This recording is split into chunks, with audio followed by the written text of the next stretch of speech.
Cory Rosenthal. Yes. Welcome to the Broker Bunch. Thanks, guys. I appreciate it. Happy to be here. How are you, Mitch? Good. Thanks for being our first guest. I'm flattered you asked me. Not only first guest, first American guest. Yeah. Yeah, it's true. So we're off the European bandwagon finally. Yeah. Cory, sales manager at P6. What does a sales manager do? Let's get into it. Sales management. I think a sales manager is a lot of different things. I think it's part psychologist. I think it's part stability. It's reinforcement of structure. It's support. It's a sounding board. It's a servant leader. I think you are there to create an environment to help people do their job more efficiently, make more money.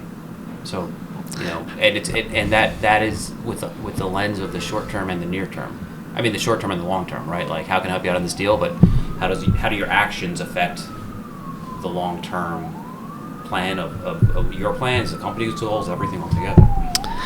How is it managing so many different personalities? That must be a challenge, right? Oh, it's the best. I always, it's easy? Yeah, I always say, like, if everybody was just the same and everybody was easy, my job would be super boring. Yeah, that's true. It'd be super boring. It takes time, though. I mean, you can't jump into a sales management job and be, effective right away. Yeah. You got to learn about people, what makes people tick. You have to learn what makes people motivates them, and at what point are you pushing each person like right to that cusp where they're about to go over and hate you for the rest of their life, or they're about to be really motivated and do their job really well. Because me and Brian are only managing one person. That's, God bless Benny, I love him, but it can feel like a lot sometimes. Not too much, you know what I'm saying? Where if you're managing, how many people are you managing? 30 people? I mean, direct sales, probably 20 sales agents, but I also got the management of that's a lot. Our executive team management, there's the whole company, that's another 60 people. So, I think for my role, it's sales management. My core responsibility is to the sales agents, but of course, just, being in the seat that I sit, I fortunately am lucky enough to deal with, the marketing team, the data team, and the associates as well. So there's still 20 people to manage. How's Brian to manage? I had to learn. I had to learn about Brian. Right? I had to learn about Brian. I think one day Brian and I had a really open conversation about something. I think it was like a turning point in understanding each other and, how we operate. And that probably happens then across the firm, right? I mean, there's 40 Brians to manage. Yeah. Brian might handle something one way and Mitch handles it another way, and it's like, that's a huge learning curve, I think, to... Yeah, I always say, if I can go back in time, I would have been a psychology major. Yeah. 1,000%. That's half the job. It's just like, the hard skills that people have are in management. You can read all the books in the world you want, but really, it's about understanding the people and you're going to make some tick. It's like doing a deal, right? That you're only going to get experience by doing it. Yep. So going back in time to how it all began for you. So you... where will we start? Will we dive in? Oh, man. You went to Colgate, right? You were a soccer player in Colgate. Let's start there. You want the whole story? Give me everything. We want the whole story, time. We got nowhere to be there. Yeah. Fill up your drinks. So I went to Colgate to play soccer. I was a smart kid in high school, but I wouldn't have gotten to Colgate without playing soccer. I played on a club soccer team and a bunch of other teams that were really, really successful. My club soccer team in high school was like the top 4 recruiting teams in the country. So we had like 4 guys that go to Columbia, guys go to Brown, Princeton, Virginia. One of our guys was the rookie of the year playing in the Major League Soccer. It was big time. So I go to Colgate. I'm in over my head in terms of my grades, but my soccer teams, we always partied and like we're super social. So I kept that like into college. Like I was like, I'm gonna work hard. I was like, I'm gonna be a soccer player. I'm gonna be social. The only thing I didn't care about being was a student. Right. And it started catching up to me. By the time I got to my junior year, I started thinking like I'm gonna need to get serious about life at one point. Right. Yeah. So I started focusing on my grades. My grades started going up, and then I'm like, by senior year, I'm like, what am I gonna do for a living? Like, this is, my buddies are knocking out 172 on their LSATs. They're going to Goldman, and I'm like, where do I go? Yeah, what do I do? Yeah. So I'm like, sales. I'm social. I like going out, like popular. But why sales? What made you think sales? I didn't have any hard skills. Okay. And I liked people, and I just assumed sales was people. So I was like, this is, I like going out at night and partying. I'm a social person. I'm a salesperson, right? It was like the soft skills that I figured that I'm not going to go to law school. I was terrified of money, so I never focused on econ, right? So I said, all right, let's just do sales.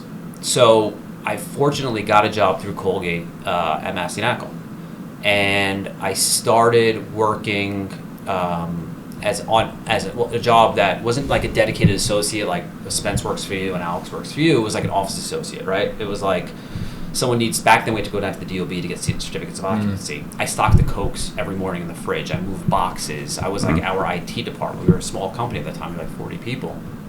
And they're like, you'll do this for 18 months, and then after that, like any other associate role, we'll see if there's something else open and we'll transition. 4 months in, the guy who was training me, Rob Shapiro, who's now at Cushman, he was Paul's associate when Paul had a territory in the Upper East Side. Okay. And Rob, I thought he took me under his wing. He really just had me doing all his work. But smart man. Yeah. But he really trained me. So when he transitioned, he took his territory. Paul's like 4 months in. Paul's like, "You want to work for me?" I was like, "No brainer." Yeah. So I'm working for Paul on the Upper East Side, and 2.5 years later, I'm like getting antsy. I'm like, I know the business. I want to make more money. I was a young kid making decent money under Paul for what the role was. That's a big leap, though. I think a lot of people underestimate. Like 2.5 years now, I think people come into it and they think like, oh, 1 year I'll start making money. Yeah, when I interview people these days, I say, look, back then the associate program was created off an investment banking program. You do it for 2 years and if it works, you move on, you take a territory. If not, you leave the company. No harm, no foul. Right. Nowadays, it's way different in that. I say three things happened in that. Over time, territories got filled up. 2, the business got more sophisticated and competitive, which means the 2 years wasn't enough anymore. You had to know a lot more, to your point, that the 2 years wouldn't be enough. And the third thing is that people started compensating their associates to stay because they were so dependent on them. But 2 years then we were still in that world. But that was no problem. I wasn't thinking like, what does this mean? I just thought like business is going to come to me. I wasn't thinking, what am I going to? I didn't think about. I was such a knucklehead of a kid. I wasn't thinking, what's our competitive advantage? What am I selling? What's the marketing? I wasn't thinking any of that stuff. I was just thinking, next step in my career. What age are you then? 24. 24 about. So you were 25. finished up Colgate, 2.5 years. First job out of the gate was Massey Knakal. Take a shot. And so you're 2.5 years into it. You're with Shapiro. Now you're under. Now I'm under Paul. Now you're under Paul. What are Massey Knakal like at this point? What year is it? This is probably 2004, 2005. So I transitioned. So this is heyday. Massey Knakal. Getting there on the upswing. 2005. So it's 2005 when I took my territory. Okay. And that's kind of good timing in hindsight, right?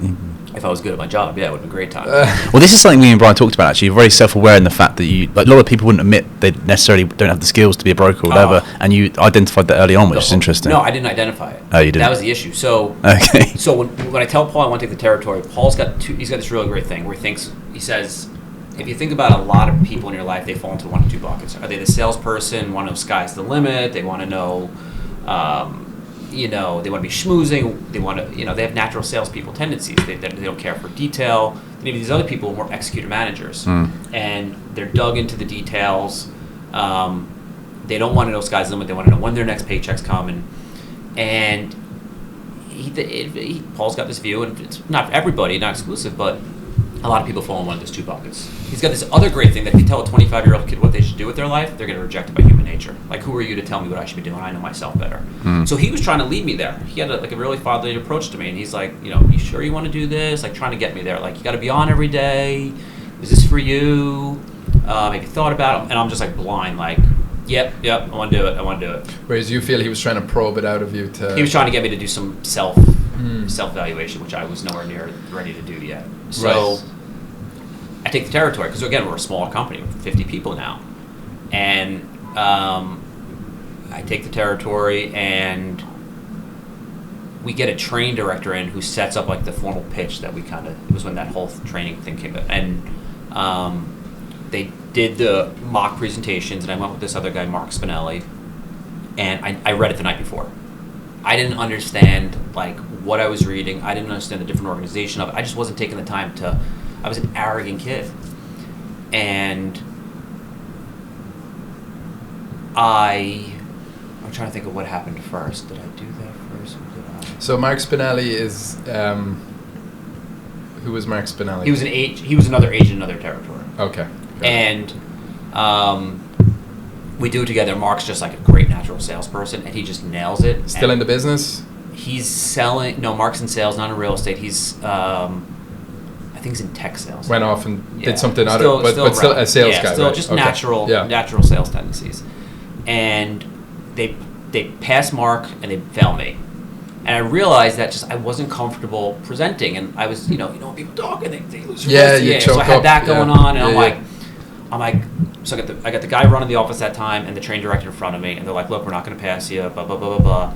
And I'm like, I puffed my chest up because I knew I came across as weak in the meeting. Like, I knew my voice would crack and I knew this stuff. So I'm like, this is bullshit. Can I curse? I don't know. Do you guys are you guys big enough to get fined yet? Not yet, but we'll be soon. We're hoping to get fined soon. So I start mouthing off. Yeah. I start mouthing off, and I'm like, I can't pretend you guys are owners. Like, this is stupid. Like, what the F? Like, and they're just like, okay, no problem. Like, okay. You were uncomfortable. You were. Yeah. So I thought if I puffed my chest up and show I wasn't as timid and weak as I come across, then they would. I wouldn't. I was embarrassed. I was humiliated. So Paul comes to me and he's like, what the hell did you do, man? I'm like, I know, I messed up. He's like, all right, no worries. And then the next morning, the managing director is like, yeah, I'm going to give you a 60-day notice. He's like, look, not only did you respond to, do you respond to clients like that? But look at your calls. You're not calling everybody. You're walking around the office. You're doing all this stuff. You're not doing anything to make yourself better. You're not working. So Paul comes to me, and Paul's like, look, you're going to work your way out of this. He's like, do you really want to do this? Blind. Yeah, I really want to do this. And I'm like, he's like, you sure? Just think about how so-and-so is versus you. Do you feel like you approach things the same way? And I'm like, I will. And he's just like, all right. He's like, look, the only way you're going to do that is if you work your way out of this. He's like, you're going to make 300 calls a week. You're going to get one OV a week. You're going to go to one networking event. You're going to just flip a switch and become a different person. He goes, by the way, you're going to be in the office every day at 6:30, 6 days a week. And you're going to report this to your manager. And I just did it. I just was like, I thought I had no other choice of how to make a living. Were you naturally disciplined, or was that something to work on? Sounds like if you're a sports player, maybe that's some skills. I had some, but it wasn't. I had it because I'm OCD, so I have a need for control. So when I was a kid, my mom was like, you were always like a little kid leaving Post-it notes everywhere. So I had natural discipline and organization tendencies, but I really saw the benefits of it here. I applied myself to this in a way that I had never. Because when I grew up playing soccer, it was 17 years of just natural progression. This was like a light switch. Overnight, it's you don't have any choice.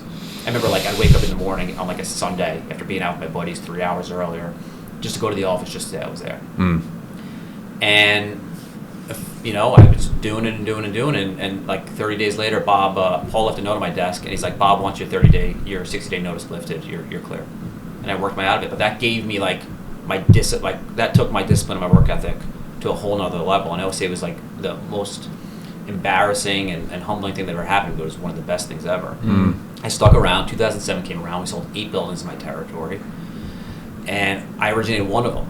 I still wasn't knocking the cover off the ball, but I was, getting better. I still was uncomfortable with being the dog and pony. I was still uncomfortable. I didn't love going to pitch. I didn't love going to network, but I was doing it because I was kind of operating out of fear.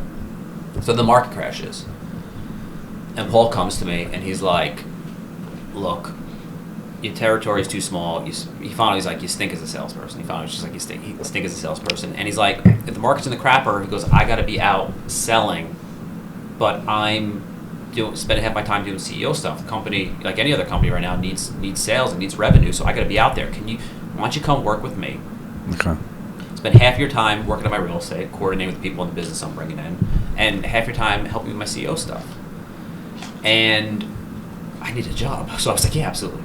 I was previous year I made $20,000. The market was so bad, and I started doing that. And we had one guy running the Manhattan office, which was Manhattan, Harlem, in the Bronx, North Manhattan, in the Bronx, and then we had another guy running the Queens of Brooklyn office. And in a span of 3 weeks, I forget what happened. I don't know if we got rid of him or it was time we just separated ways, I think. And Paul comes at 7 a.m. one day. Paul looks at me. He's like, "So you're gonna run the offices. You're gonna manage all 3 offices." And I literally looked at him and I was like, "Yeah, right." And he looks me dead in the eye and he goes, "If you want a job, you will." And 2.5 years just took off, and it was the best.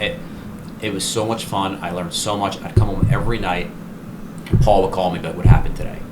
Yeah. We'd talk it through, and that's how I got on my management license. You found your calling as well. Yeah, and I loved it. I was so I was no longer like timid and being like. I used to call my buddies, like, "I'm gonna be sleeping on your couch, man. I'm not. I don't enjoy this. Like, tell your wife I'm coming over because I'm gonna be homeless soon." But I loved it. I would come home and like I realized I cared so much about the people I was working with, and I felt I was getting really good at it. Market gets better, company needs to grow, they need someone a little more senior in that job, and they're like, "What do you want to do?" And I was like, there was still an element of more of the dog and pony show, which I wasn't comfortable with. So by getting into those roles, I found myself on the senior management team, and we made a decision to hire 2 separate people to run those off, to come in for those positions. And the company invested a lot of money in me. They were like, they did a 360 in the office of what people thought I was talented and good at and where I lacked, and they had me sit down with the corporate coach and like really interview me for like a month or so, and they probably invested a good deal of money to figure out what I want to do. We decided I really liked the operations and management side, and the role essentially, we had a COO at that time, so I really became like his right hand, but I wound up really managing the people managing the offices because they were still coming along. And then I wound up taking over our training department. We went to Cushman after the sale. I wound up working with Bob. His team, when I joined that team, was 17 people. His right-hand guy, who was a dear friend, Hags, was supposed to be managing, and he's like, "Look, I'm out selling, Bob. I'm not managing. Can you do your old job on our job?" They were doing like $2 billion in revenue at that time. Not revenue, in volume. Which team was that, sorry? Bob's team. Bob's team, at Cushman. So just to back up there, you had a run with Paul from 04-05 to... Really since out of college, from like 03. And then right up to the sale in 2014. 2014, then we're going through integration. So Massey Knakal sells to Cushman Wakefield in 2014. We go from like 250 people to 15,000 people, and then DTZ buys Cushman, so now we're at 40,000 people. So the whole thing just... Big change, yeah. Blows up. It wasn't blowing up, it just like... It spread. The integration was taking so long. Things moved slower in a bigger company. You couldn't be as nimble. You couldn't have as much as impact. Bob's team was like a small company. Again, it was really 17 people on his team. So at what point do you go from Paul to Bob? It's Paul Massey, Bob Knakal. This is right around when Paul starts going to go run for mayor. So this is like 17, right? 15. Well, he's like 16. in management. It's like 15, 16, right before he goes for So mayor. he's got his eye on a mayoral run. I think he's thinking about that point. Bob is just broker for life. Bob's just brokering away. Bob's a deal junkie. And then you're thinking, let me do what I was doing with Paul. Yeah. Go over with Bob. What was your exposure to Bob up until that point? I knew Bob since I was a kid. I knew Bob since 2003. His right hand guy, John Hageman, was the guy I replaced out of college, and Hags is like a very, very close friend. So I knew them really, really well. I didn't work with Bob on a daily basis, but I'd known Bob since 2003, and I sat 5 feet from him every day. Where I was fortunate to sit, and I was really comfortable with him. Yeah, I was really comfortable with him. So you work for Paul and Bob, which is great experience, right, for any young really person. So how were they to work for, and how do they differ? One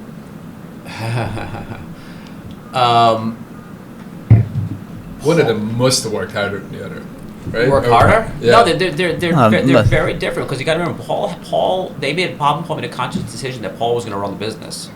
So Bob was solely dedicated to deals. Bob would, no decisions would get made without Bob, but like Bob didn't sit in senior management. The last thing we ever wanted to do was distract Bob. Yeah. So like when we would have big decisions, we'd come out of them in senior management. If it was a really, really big decision, Paul would then take it to Bob and be like, just so you know, this is what we're doing, because it's his company. But like, why would you ever distract that revenue engine, right? It's not that one worked harder; they just worked differently. They did different. someone had to run the business. Paul was steering the ship, and Bob was doing deals, and Paul split his time. Like that's literally why I had my opportunity, because Paul's like, I'm splitting my time doing CEO stuff and deals. I need to be out producing revenue. So why don't you come take some of that burden off me and free me up to do that? Had he not had that, then I would have never had the opportunity to transition. Sounds like a great experience for any young man.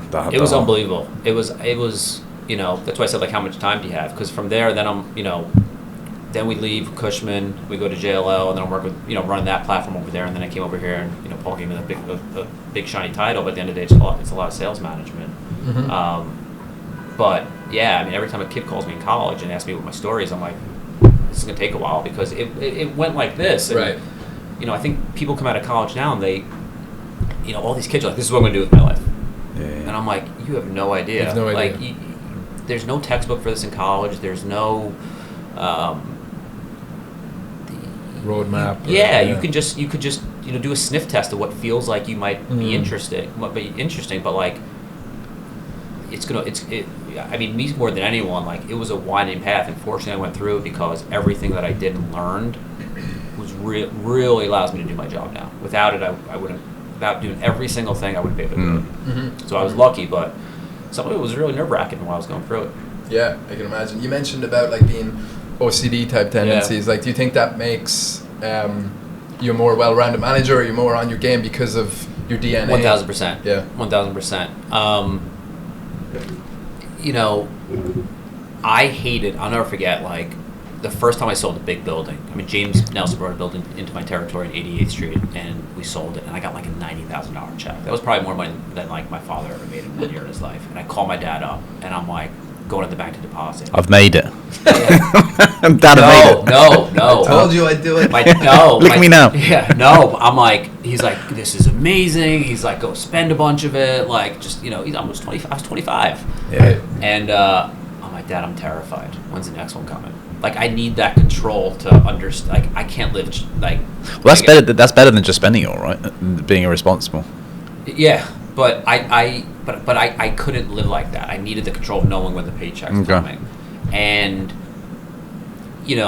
if we had a manager once when, for most of the time at MK we didn't do player coach, but for a while we did, where a manager was also a broker. And the reason that person wanted to leave in that role was because he's like, I didn't do any of my year in reviews. I wanted to do deals. I wanted to go work on deals.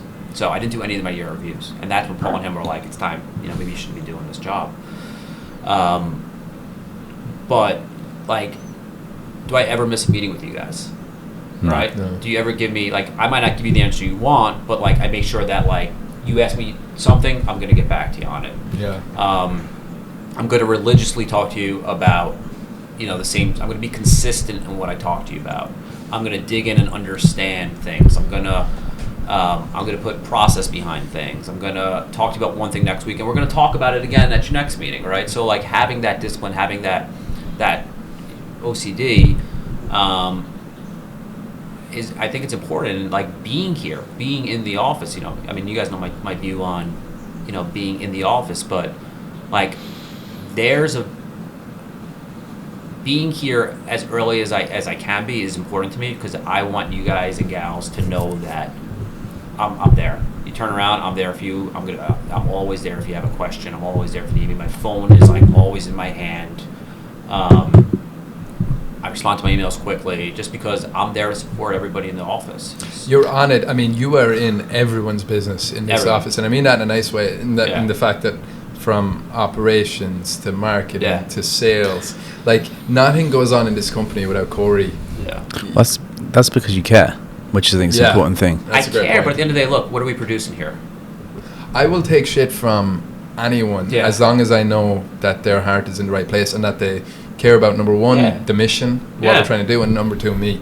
So, what's everyone's mission, though? To your credit, I think you've done a really good job at instilling that in us. And I would never be able to do what you do in terms of, like, management. Even managing this podcast. It's been a lot for you. It's been a lot, Brian. It's just unbelievable. So I can't even imagine what you go through managing 40 different things. But you know what? It's like a puzzle for me. So, like, why are we here? Why I wish we were curing cancer, but we're not. We're here to, we're selling buildings. Everyone's trying to make money. right? And what's my title? Chief Revenue Officer, right? So everything at the end of the day drives revenue, which means everything we do here is connected to that. So if I don't understand a piece of that, I don't understand how it fits it into the equation. And I think there's consequences to everything. I think there's consequences to the appearance of the office. I think there's consequences to people. I mean, you guys see my emails. Someone leaves a puddle of water on the floor. I'm like, you're on it. I'm on it because like that you walk back there to get something and like you see a mess and then you got to get on the phone and talk about how great our company is and pitch someone about our strengths and why we're so good for the job. You don't feel like the gold standard. You feel like you're walking around an office that's a mess. So I think it's all intertwined to me. That's really interesting, isn't it? Because it's the Yankees analogy, right? We're clean shaven, we're clean cut, we're the best in the business. And B6, let's face it, right? We're a startup, right? We have a long way to go, but setting standards, and whether it's B6 or any other company, whatever company you're involved with, setting standards, standing by those standards, and pushing the whole thing forward. Like, if people don't care, then what are we all doing? What are we doing? What are we doing? It's all about pride and integrity, and I think if you think about our business versus like an institutional company, in this private capital sector, you're dealing with people who have an attachment to the property. You're dealing with a high net worth individual or a family, but it's theirs. It could be the family's only source of revenue. It could be in the family for years. They have to look at you and say, I trust Mitch, I trust Brian. They're going to do the best job, and there's conviction in their voice, and I believe them, and they're articulating exactly how it's going to work for me. When you're dealing in the larger world, and there's no better, it's just a preference. When you're dealing in more institutional space, not everyone you're talking to has an attachment to that asset. They're dealing with the house's money, right? So are they just, checking a box? Are they spreading it out? Or, they're going to go with the best company, but I don't think there's as much personal attachment to the asset as there is in our space. And those people really have to believe what you're saying. They really have to have a lot of trust in you. So if you don't feel that in yourself, it's not going to come across. I think that filters around to internally in the company as well, and the big word we talk about is culture, right? Yes. I know you love that word. Love so why is culture so important? It's all about the people. Everything we do. I mean, from the what I'm saying about clients to how we interact together. Think about our business model. You have to play together in the sandbox, right? So like, we can't hire someone who's not going to do that. I don't care if how much money they're going to bring in. If they don't play nice in the sandbox, it's not going to work for us. So we're in the people business. You have to want to enjoy people. You have to want to do right by them. You have to want to see them succeed. If you've got this me approach, it's not going to work. So. But isn't a salesperson naturally selfish? Yeah, but does a salesperson see I don't necessarily think so. Naturally selfish. Or self-centered, think about themselves. I don't know. I'm just being difficult. No. I think high performance people are selfish. I think but if you understand that I don't think selfish means that you don't. I know what you're saying. They're putting their priorities first. Exactly. They're focused on look at our business, focused on your pocket. But I don't think that means that you don't enjoy other people and you can't work with other people. Yes, I agree. And I also think you acknowledge that you're prioritizing other things over others. So maybe by doing that means you're not actually selfish, because if you're really selfish, you would be just doing it. You don't even realize you're doing it. But if you systematically say, I am going to prioritize going to the office, doing cold calls, putting business first, going out networking, and I know it's going to take a toll on my family or my personal life, but I'm going to do it for a sprint or for a short, medium term goal with the aim of benefiting it from it long term. I think that's what we're all doing when we're young guys, we're hustling. You're in management, we're on the sales side of it. I mean, everyone is picking what they're going to do in order to move their own life forward, right? For the people that they are actually sacrificing right now. So whether it's time with your kids or time with your wife or whatever it is, you have to make decisions. It's just like, where does it fit into the bigger picture? Where does it fit? That's what it comes down to. And the trade-off, Talking about salespeople, do you think they're born or made? Do you think there's certain skills you need to have naturally, or do you think a salesperson can be trained? I think sales. I think you can work really hard and be successful, but I don't think that means you're a natural salesperson. I think if you work hard to put yourself in opportunity and just be relentless, you can be successful. I've seen it. I've seen people who are just not natural salespeople. But they'll work like a dog. And I'll put them in the position to be successful. It's about opportunity. Again, we're not. I wish we. Not I wish, but we're not selling insurance. Not everyone's a client. Not everyone is like everyone goes back to like the Wolf of Wall Street, and I think someone was talking about Jordan Belfort. Shout out Wolf of Wall. Yeah. Shout out our boy Jordan. Yeah. Jordan. But it's not that where everyone's a potential client, right? It's in our world, it's about putting yourself in the face of opportunity through consistency. Right. And some people have a natural inclination for that, and some people have the natural ability to win people over through their natural charisma and their natural tendencies and things like that. And other people can just, I've seen people, I think it's harder. I think if you don't have the natural way about you to be a salesperson, I think it's harder if you're just focusing on your discipline. But if you combine the two, that's what I've seen the people who are super successful. That just makes a difference. Who's an example of someone who's combined that? Bob, of course. Bob, take a shot. Take a shot. my guy. Bob Knakal is he's obviously rock star in the business. We have a picture of him in the office.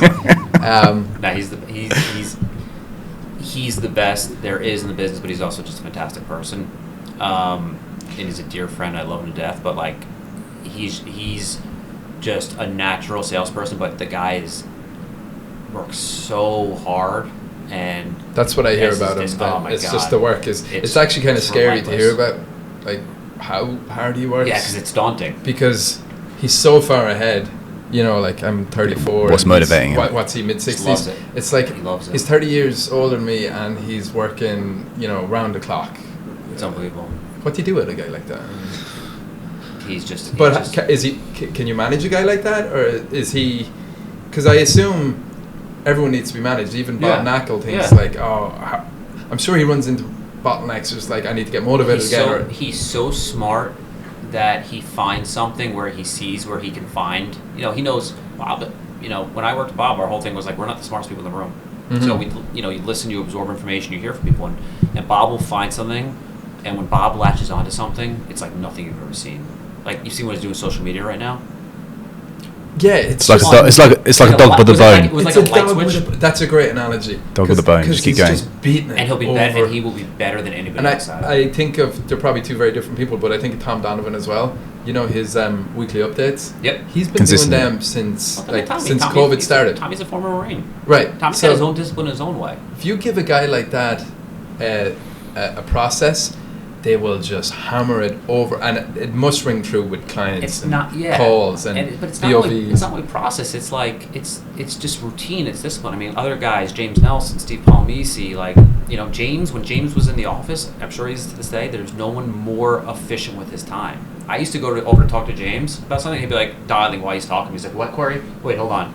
Yeah, talk to her. Okay, what are you saying, Cory?" And like keep dialing and that was his thing. I'd go to the Brooklyn office. Steven's there at 7 a.m. He's already on the phone. Yeah. And like that's what separates people. It's like they have a natural ability, and then the discipline, the proactive nature, and the preparedness is like nothing you've ever seen before. So we're in 2020. Look at DJ. Right. Every time DJ Johnston. Yeah. Every time I ask DJ to set something up or talk to the company about something, it is like how crisp is it? How perfect is it? How practiced is it? How he's got There's that preparation gone into it. The preparation is it's there. So you've seen how it's done for the last, not to age it, but 20 years, right? So you've seen how it's done, you've seen how it's not done. B6 are a young company. I think we can all put our hands up and say we could be doing things better. I think every company looks at themselves and thinks that.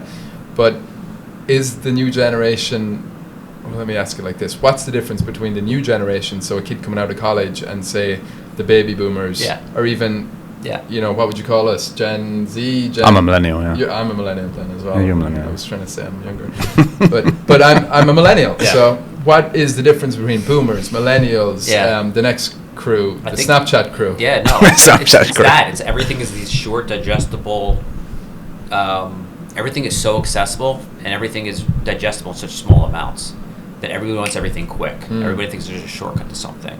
oh, use the internet. It's gonna make it quicker. It's gonna make it shorter. It's gonna do it easier for me. I think there's a little bit of this lack of, I gotta roll my sleeves up and I gotta dig into it. And I gotta tackle it to the ground. Grit. Yeah. And I think everyone thinks, oh, if we just use this system, it's gonna make my life. It's like, no, you gotta dig in. You gotta learn it. This isn't like, we're not selling a tangible product where you could be like, this is the piece there that goes there. This is the piece that goes there. There's a lot of nuance. There's a lot of difference between every situation, and you gotta feel it, and you gotta be around it, and you gotta absorb it, and you gotta work to accumulate as much knowledge as possible, so you're equipped with it. And I think people think there's a shortcut to that, and there's not. Yeah. There's no elevator to success, Mitch. I need the stairs. You gotta take the stairs. I need the stairs. Yeah. Beat you to it. Sorry to jump around. Just circling back to the salesperson. Whether they're born or made, what do you think of it as an introverted salesperson versus an extroverted? Like, do you think an introverted person could be a successful salesperson? Are you asking for a friend, Mitch? Yeah. Do you consider yourself an introvert? I'd say so, yeah. Well, I think there's a proof, right? Asking for a friend. Yeah, no, but there's the proof. My mum. I think you take someone like yourself. I think you love the business, and while you might be an introvert, I think once you get talking about it, it comes out, and it's endearing, and it's enjoyable, and people trust you that you know what you're talking about because you're so well equipped with it, and you're busting your butt to put yourself in situations. So you might not consider yourself standing on a table screaming at a party, but like, I think when you're there and you're in the moment, your introversion goes away because your passion comes out. So I think it's possible. Yeah. Interesting. You got to work a little differently, but I think it. Totally. Yeah. So for B6, for this next chapter, where do you see it all going? Where do you see B6 in 5 years? And I say B6, but this isn't a B6 production. No. I mean, for your own chapter, what's ahead of you? What do you, ahead of me or B6? Yeah. I feel like both. As a manager, your success is tied to company. Is tied on the company. Or Chief Revenue Officer, that's the definition by title. Or for any manager or a Chief Revenue Officer, your whole success is based on who did you drive? What did you like? What team did you produce? So like if you're, Belichick or any like a Paul Massey, I think your whole success is linked to the success of your company and your sales team. Yeah, I think right now we're really focused on growing. We've got some vacant territories. You want to fill those up, and I think the end of last year, the statistics had us ranked number of building sales. I think it was like number 3, and we want to be number 1. And once we fill up New York, we'll take it from there. But we got to find the right people. We have a lot of great opportunity, and it's just growth. When I started Massey Knakal, we were 30, 40 people. When we sold, we were like 250, I think. It was a lot to watch in 12 years, and it's awesome. But like, you grow, you evolve, we hire for different positions, and I think you learn as you go different ways to help you guys do your job better. How do you find the right people? It's a difficult thing, right? Yeah. Natasha's doing a great job of finding people who are out there. Natasha Ramirez is the head of recruiting for B6. Yep, she's our talent director, and it's all when we first met her. She has a psychology background, which I love. That's great. Yeah, I just latched onto it. It was great. But one of the questions I ask people when I interview them is, what did you do to prepare for this interview? And Natasha, I didn't have to ask it. She handed us a list of like a 3-page document of questions she wants to ask people, where she would look for people, different fields, and she had done all the research and qualities that might be applicable to people in our industry. So you start with a resume, but then you got to speak to the person. What did they achieve? Are they competitive? You got to be competitive in this business. Have they worked in a team environment? And you got to hear their story for themselves. And there's exceptions and there's reason things happen. So a resume is not going to tell it to you. But are they in another sales field? Have they been a successful salesperson? If you were a successful salesperson in one field, good chance maybe you could be successful here, but tell me why. Tell me what you did. Tell me how you found your leads. Tell me how you found your business. Tell me you worked in a team. We look for leadership, and we look for people who are well-rounded. Because if you're just working nonstop, you're going to be miserable. You can burn yourself out. I think that competitive drive's so key. Oh. I never thought I was. Well, until I got here, I didn't realize how competitive I was. I think that's the you're level. a savage. Am I?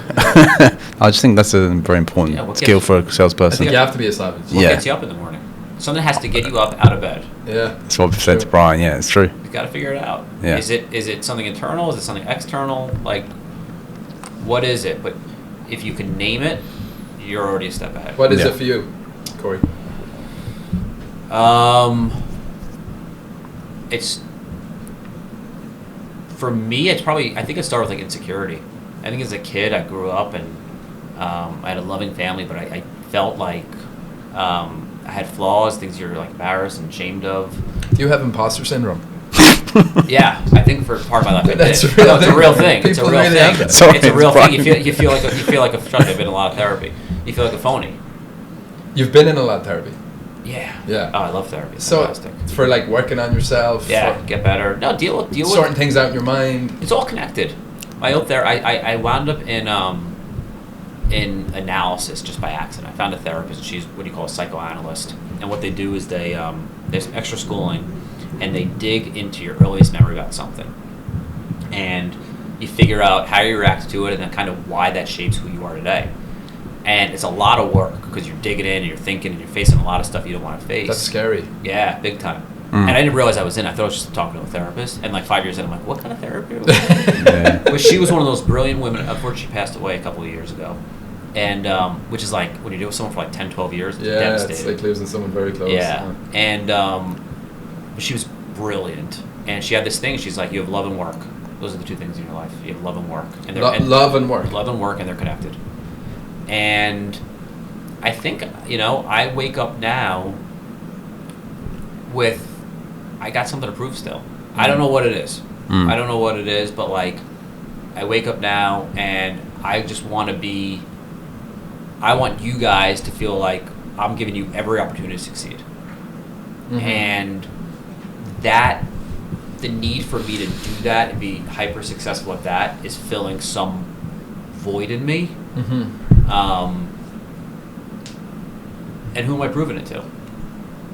It's not about like, if I come in today, I'm going to make a check for that. I got my, we're going to do better and be better, but it still feels like there's something for me to prove, and I think it's just to myself. Mm-hmm. I think it's like a feeling of like you're not good enough your whole life, and it sounds like you've embraced your insecurity as a strength. Big time. Yeah, I think there's power in. I think there's power in There's power in acknowledging your insecurities, because if everyone's insecure. Yeah. But I could look at you now and say I'm insecure, and I know why, and I know how, and I know what caused it. Must be liberating, like to pinpoint. It's heavy. Pinpoint what it is, though, and then let go of it. Yeah. For the record, Cory's my therapist. Yeah, you clog up his calendar once a week with your issues, right? And you two have had it out as well. Big time. I mean, big time. I love the way you start this with your run in with me, but Mitch is is a difficult person to manage. But what are you trying to say? He's the best in the world, but like he's got his own way of doing things, and I think that's what makes him very effective as a broker. But I wouldn't like trying to manage Mitch. Mitch is I'd agree. I wouldn't want to manage me. Right? No. No, Mitch. I mean, you guys are both fantastic, but Mitch. What I realized about Mitch. Thank you, Cory. Yeah. Mitch wants to be managed when Mitch wants to be managed. Mm-hmm. So Mitch wants to discover his own ways. Mitch wants to, and he's very introspective, and he studies a lot, and he works hard. And he'll come to you like, what do you think about this? What should I do here? But sometimes you throw something at him that he's not ready for, and he's like, screw you. Like, who are you to tell me that? And he's not necessarily looking for it, but live therapy. You give him this is live therapy. What you do with Mitch is you asked for this. You give Mitch a 24-hour rule. Hey, cool off. He cools off. Because Mitch goes home and Mitch thinks about it. And Mitch comes in the next morning and Mitch is like, maybe you have a point. But the same way you care about it, Mitch cares about it. And I think that's why he probably takes on what you're saying. Yeah. because ultimately, if you thought Cory was just, or any manager was just managing you for the sake of managing, there's not more of a turn off. You know, it's like, oh my God, this guy is just like, he's in it for a paycheck. He just probably has his own report to his own manager, and I'm just part of that. But I think in this shop, one thing we're doing well is that people are here because they want to be here, 1,000%. Because they want to get better. 1,000%. And if you're not, like, you can leave. It's no big deal. Yeah. I mean, but if you want, and I'm speaking personally, if I want to get to the next stage of my career, and sometimes I do shut it off. I'm like, Cory doesn't know what's best for me. I know what's best for me. Totally. You know, so, but I do notice that when I go into my meeting with you, we have a regular pipeline meeting, that you open me up a bit, and you kind of I leave there thinking like, shit, that is actually pretty bang on. You know, or like, Cory might know what he's talking about. Like Cory threw in a perspective that definitely wasn't on my radar. Yeah. And I think as a manager, and kudos to you for doing that. Thank you. If you can hear a sales broker or a person out, and you can understand where they're coming from, and not try to solve their problem, but maybe throw here's another way of looking at it. I forget what it was, but I was having difficulty originate, and I wasn't doing as much pitches as I feel like I should be doing. And I was happy about that, because I was like, I'm executing on business. But you brought up a valid point, and it was like, okay, that's great for now, but what about in 5 months? I was like, that's a good point. What about in 5 months or 6 months? And that tells me that you're thinking about me. Yeah. And what I'm going to be doing in 6 months, because if I'm not doing that in 6 months, it doesn't help me, it doesn't help you, it doesn't help the mission. And I just thought that was, a simple example of what an effective manager does.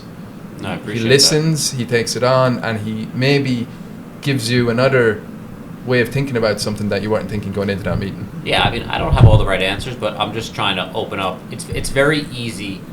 You guys are working in your business. The hardest thing is to step out and look at your business, right, and work on it. It's the hardest thing in the world. So, like, in your moment, you're like, I'm swamped. I got all this blinkers stuff going are on. Yeah. But you're not looking out and being like, oh man, like, those two things have contracts out. This one's overpriced. I want to give that back. This one's something. This one's something. And like, all of a sudden, in a month, you could be down to just a few, a fraction of where you were a month ago. Yeah. And you're moving forward. It's so easy to get caught up in this business that I'm just there at halftime to one, be a gym trainer, be like, did you do this? Did you do your basic fundamentals to keep the machine churning? But also, did you look at this? Did you step back and look at it from an outsider perspective? What's the analogy Paul gave you? Put the mirror up, right? Get them to look at themselves. Yeah, that's great. Yeah, that's the main goal. I mean, and sometimes just a question, just to get your think. I don't always know the answer, admittedly, but I'm just like, I just want to ask you the question because maybe you guys will get there yourselves. I might not have the answer. One thing I think you have to park when you're a manager, and you can tell me if I'm right or wrong, is likability. And I mean that in the sense that you park. Like, forget about it. Like, just say, listen, because as a salesperson, I feel like being liked is very important to me. So pushing people, sometimes I'm like, ultimately, I just want to keep the relationship going, so I'll probably put up with a lot of shit and just say, all right, that guy's an asshole. But I never tell them that I disagree.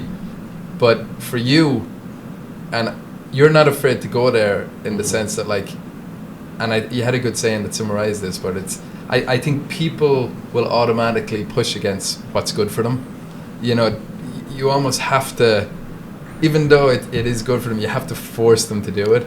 Like, we know certain things are good for us, but we don't always do them. And I think that's a natural human instinct that we want to be comfortable. We want to get comfortable with the uncomfortable. Exactly. Whereas I feel like you're never afraid to tell someone that that's not what you said you were going to do. So, but if you guys have watched it's been a year since I've been working with you, right? I joined March 15th, right? So just over a year. If you guys watch my progression, I didn't do that right away. Yeah. Did you just turn people off that way, maybe? I don't know. No, I didn't know. I needed to show you guys that I cared. Well, you have to set the example first. I had to set the example. I had to be there. I had to be a resource. I had to slowly, like, everything I've done is conscious, and I had to slowly get there. And I come down. Look, I will come down on people. I will be aggressive. I will inside here. Outside, I will rip anybody's heads off for you guys, unless you're doing something really wrong. I will protect you guys to the best of my ability. But in here, I'll push because I think I have, and I will continue to, in that moment, tell you guys that I believe this is in your best interest. I think you guys know if I say or do anything, I'm thinking about you. Because all this, I know you have to go home to your wives, and you have to go home to your kid. I know everything. So like, why would I do something that I think is going to hurt you or damage you?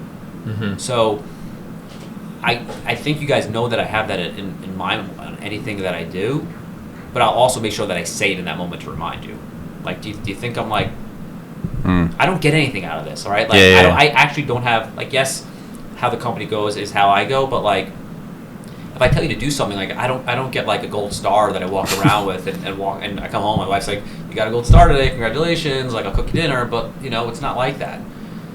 It's a slow. Yeah, it's there for you. It's there for you guys. Like, there's something. I think I put it on LinkedIn the other day that I hadn't realized it, but like, I failed as a salesperson. Like, that was tough. I was fortunate that it helped me find and get to where to doing what I do today, which I truly, truly love.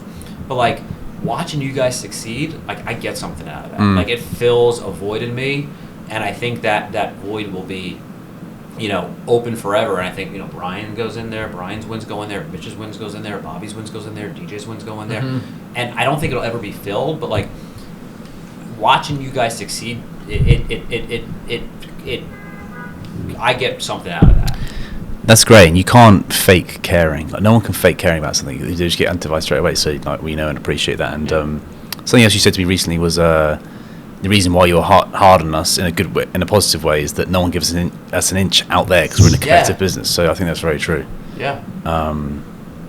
You guys can deal with me. Like, owners are tough. No one's on his board. You can deal with me. You can deal with. You're like an owner following us all day long. It's like having a client sat there. Did you do this? Did you do this? Did you do this? Yeah. No, but it's great. But there's also, you guys have realized, like, I always say this to people, like, when something happens and they forget something, like, if I make it a big enough deal, or if I position it in a way that, like, it's funny, or like, you just won't forget it, and you'll never forget it ever again. And if we could address it in a way that sticks with you, rather than just being like, hey, by the way, I forgot that, and just like move on. You can forget about it. But if I actually make enough of a deal out of it where I'm getting your attention and focusing and talking about it, it's going to be really hard for you to miss that next time. I won't forget this drink either. This is good. Drink, right? He's a mean cucumber vodka mixer as well. Just for the fans out there, Cory. And in the culture component of the whole thing, you introduced B6 Bar Cart, which is Thursday evening. Mitch and I start a little bit earlier, but European happy hour. But the horn goes off at 5:30, right? And it's a nice way for people who I feel like are in silos all week a lot of the time as brokers. I'm looking at my business, Mitch is looking at his. The guys are everyone's looking at their own business, but it's a nice way of bringing everyone together, have a couple of drinks, have a laugh about the week. Also cools a lot of tensions. I mean, this is competitive, and sometimes stuff comes up throughout the week. There might be a little bit of tension there. There's nothing like hanging out, in a casual set and having a few drinks, and I think maybe that's one of your tricks at building a little bit of culture. Because before that was there, I think, we definitely made an effort, but I think the same as any young company, you're trying to find your footing. Who are we? What do we do? Do we do this together? Or, do we socialize separately? And you kind of brought in a nice little way for everybody to hang out. Yeah, I mean, look, COVID was bad. COVID was dark. People were isolated. People got in bad habits. And couple that with what I said earlier, we're in a people business, and you guys have to work together. Like, our business model forces you to work with people. So if you're just doing your job and packing your bag and leaving here, what are you getting out of that? Why are you here? Like, what's the point?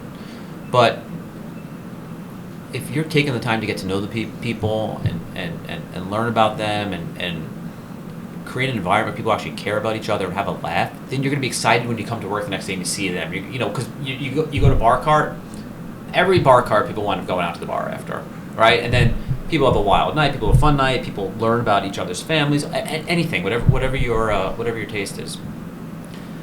Then you care about working together, right? So either way, you want people, because of our business model, to do better, right? Because you might bring business to their territory, or they can bring business into your territory.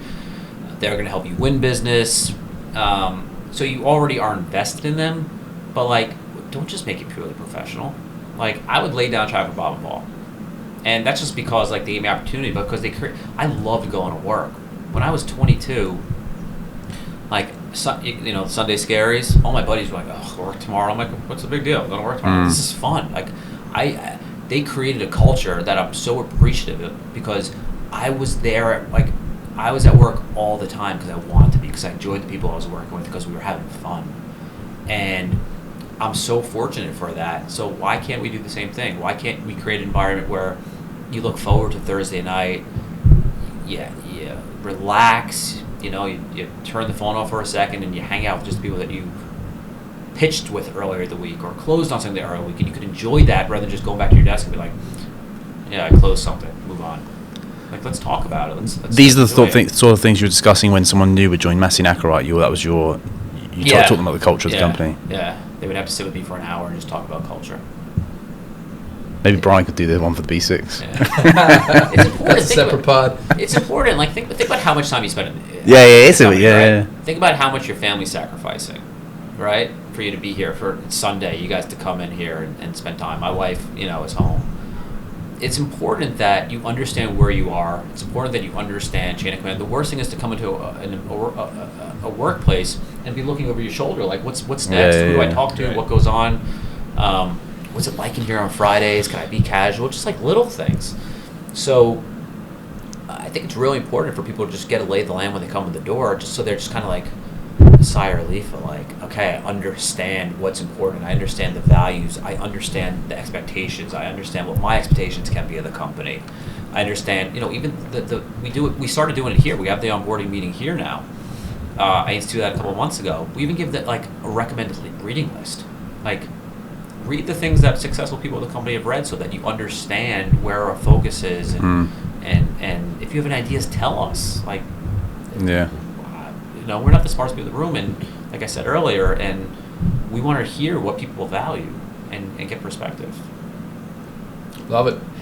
In closing, and a couple of questions to wrap it up, but what does since you've seen it all, what's the $500,000 a year guy do that the $50,000 a year guy doesn't do? Prepared, proactive and prepared. Preparedness. Yeah. Consistency, discipline. Yeah, it's really, really important. Because it's very easy to be reactive in this business. It's very easy the calls to come in, and you just kind of, catch this one, catch that one, and be responsive to what's coming at you, which could just be distraction. But if you're proactive and you're targeted and you're dedicated, your focus, you're going to complete your objectives, and if you're doing it right, you're putting yourself in a position to discover opportunity. And that to me is really, really what separates, the people who are highly successful from, forget 500,000, 5 million versus 50,000. Preparedness, love it. Well, listen, I think there was a ton of stuff in here. I feel like we bonded, Cory. Yeah. Do you want a group hug? I'm empty. He's empty. You're still going. You're a vodka and cucumber man. Yeah. It's pretty finished. This is the broker brunch. So thanks for coming on. We appreciate it on Sunday. Thanks for having me. Cheers, guys. Thanks.